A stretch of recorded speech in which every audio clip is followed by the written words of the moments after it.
Aš Martynas Barkauskas, esu iš Lietuvos, man 19 metų. Aš dirbu įmonėje Sveikatingumo idėjos, tai Arvi kaip ir dukterinė įmonė, kuri yra atsakinga už įmonės socialinės atsakomybės įvaizdį.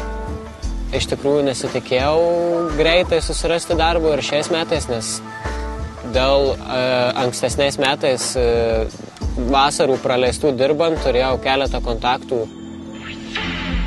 Pasiūlė nueiti į vieną seminarą, kuriame savo veiklą pristatinėjo ir Marijampolės verslininkai, bet tenai susiradau kontaktus ir vėliau, kai atėjo vasara, parašiau keliems žmonėm ir vienas iš jų man pasiūlė darbą, organizuoju renginius, rašau projektus, rengiu pranešimus spaudai ir dirbu darbą susijusį su šiais dalykais.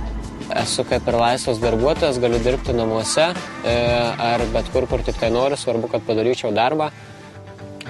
Manau, kad, tarkim, Lietuvoje darbo birža tikrai yra institucija, kuri gali padėti susirasti darbą.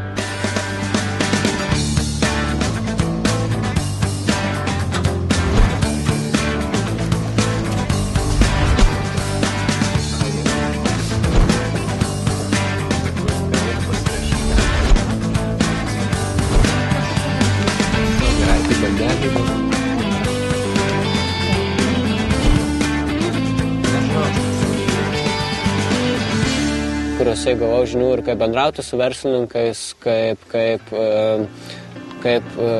galbūt netgi pradėti verslą.